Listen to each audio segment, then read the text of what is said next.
Hey guys, LCB Communications. This is a quick review. A movie called Wild Thing, which is released in '87, written by John Sayles, directed by, I can't remember his name at the moment. But it stars some guy named Mark Knopfler and Kathleen Quinlan and Robert Davi. And it's like an urban Tarzan type movie. And the movie starts out really ballsy, set in the 60s. This couple, they're in the van, they got a kid, and here comes Robert Davi, and he's this gang leader, and he has a cop with him, and he has a cop on the payroll, and I think his name is Snake, and he ends up making the father overdose himself on pills, and the cop shoots his mother. So this is all while this little kid's watching under a blanket, has his father and mother killed, and then he runs away from the killers and jumps off into this like dam, like, you know, where they have the waterfall and the dam, and he jumps off and he survives, and he's adopted by this older lady, and she teaches him how not to trust the white coats and the blue coats, don't trust the police, don't trust anybody, trust yourself, and all this kind of stuff. And she basically, the police guy that shot his parents, it's the same fat fuck from Lockup. You know, the fat fuck, the guy who basically is trying to beat the shit out of Stallone throughout the whole movie, and the one that Stallone electrocutes his ass, that's the guy. Fat fuck. Fat fuck. The same fat fuck, it plays another fat fuck in Wild Thing. So, and the kid ends up growing up, and he's around 8 years old or whatever, and he's stealing fruit and stuff for his mother, and, you know, not really his real mother, but the homeless mother. They have good moments of homeless guys having fun. There's this guy who's doing "Olé! Olé!" with cars and stuff. It's a fun movie, and you have a great song, you know.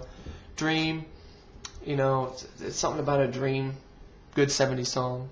And then he grows up in modern time in the 80s, and he's some vigilante, he's some legendary wild thing, and he's got arrows, and he fights crime, and he's a modern day, he's a Robin Hood for those who are less fortunate. Kathleen Quinlan comes in and takes care of this halfway house for these wayward teens, and you have that whole thing. And Robert Davi has this one chick from the place, and she sees that he's got all his drugs and guns and stuff, and she's going to call cops, and he goes in and tries to kill her, and Wild Thing saves her. And after Kathleen Quinlan, the night that she shows up to the halfway house, Wild Thing saves her, comes out of the darkness on a grappling hook, was pretty cool, and he saves her. And, you know, he doesn't really kill the guy, though. He just shoots an arrow at the stop sign next to the guy's head.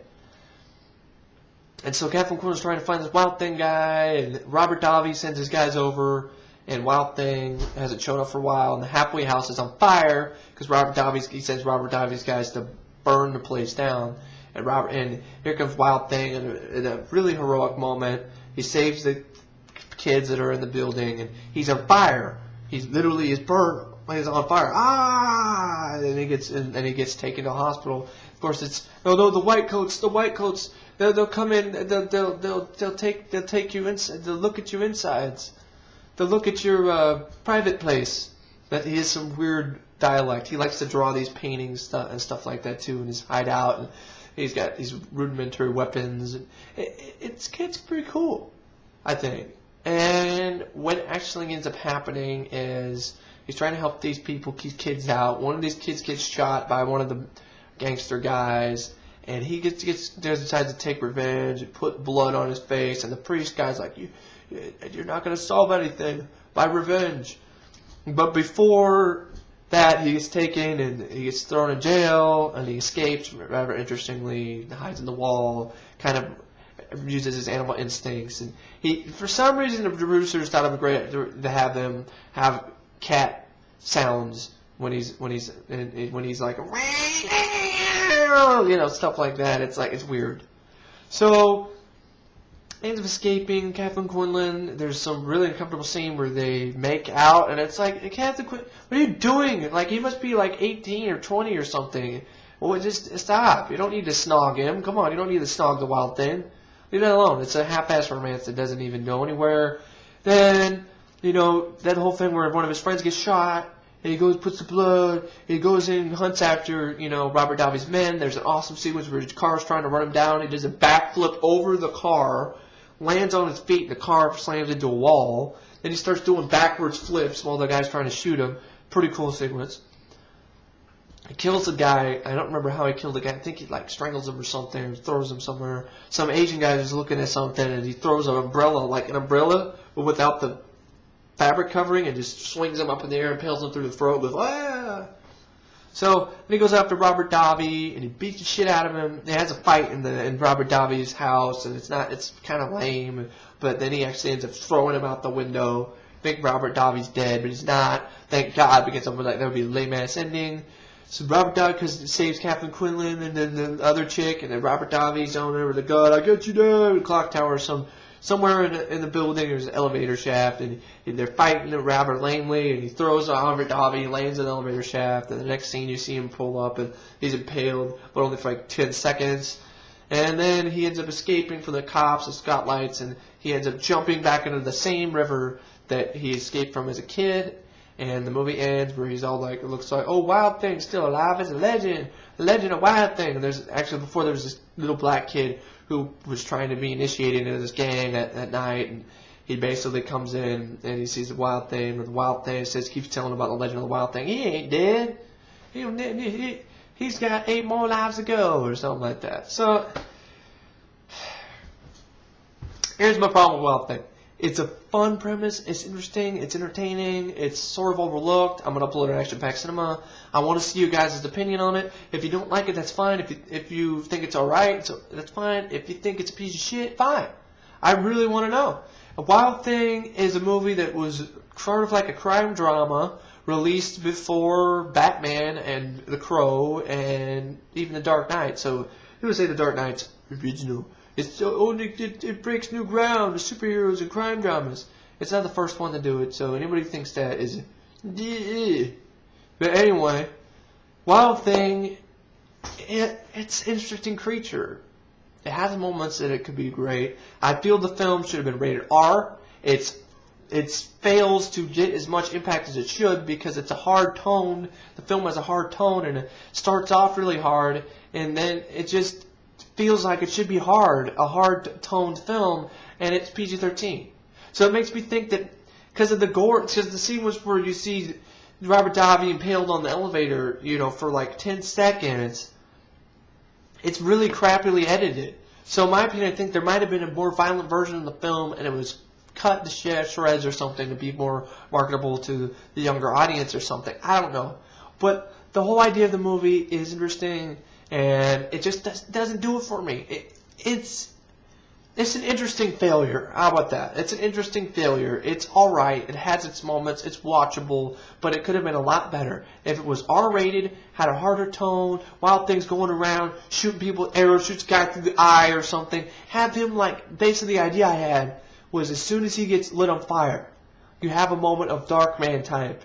It's taking a while for him to recuperate in the hospital, and he's got burns, so he's all scarred now, and he basically escapes. He escapes when he feels like he has the strength to, and he escapes back into the city. And the whole idea now is that he's now focusing on getting his strength back and getting ready and to get revenge on Robert Davi and the asshole cop that killed his parents. And so you have this sort of vigilante type, dark man, type, he have this scarred face, but not as bad as Darkman, but scarred, he's all scarred and he's hurting, and so he goes back to his animal instincts. He just goes back to his primal instincts. So you could have, that's fine with having the and cat noises and stuff, like the guy who tried to shoot him, he bites his finger off or something, and rips his throat out. Just the animal instincts to show just the basest animal instincts of the human acting like he could be acting like some wild animal, so it could really be Wild Thing. So he's going around getting revenge on these guys, shooting them with arrows in the eyes, going in, doing the whole flip of the car, biting some guy's throat, doing awesome shit like that. Gets to Robert Davi, has some great fight or something, like he could break his arm and then fucking, that's when he would bite someone's throat, just then break his arm and shit, and then just beat the shit out of him, and then, he could, lift him up over his head and throw him down the elevator shaft, and then he's impaled on a piece of metal. And then just, awesome. That's what it needs to have a harder tone. And there were moments in the film where these thugs are talking, and it sounds like they should be saying, like, fuck, and they say something else, or they say son of a bitch. They're supposed to be swearing, and they don't, and it's obviously dubbed. So that's why I think this movie might have been a harder tone, but it was cut. If not, fine. It's an interesting failure, like I said. If it's rated out of 4 stars, I give it 2. It's entertaining. It has its moments. It just does not fall. It doesn't succeed, where it should. Because it's a bit of a slow pace, and it needs that extra thing. When the whole thing in the police station, when he's acting like an animal, going, that's freaky and weird and different. Expand upon that. See, after that, he's lost to humanity, and Kathleen Quinlan, I guess, has to come in and try to bring it back to him. But then she gets killed. That would bring out the ferocious beast inside, the kid. And then he gets killed by Robert Davi, and then he gets killed by the cop, or she gets shot by the cop because she could be reporters trying to take some out, trying to get the information out to the public. She gets shot. Wild things there. He goes ape shit on the guy, on the fat fuck from lockup. That's what would be cool.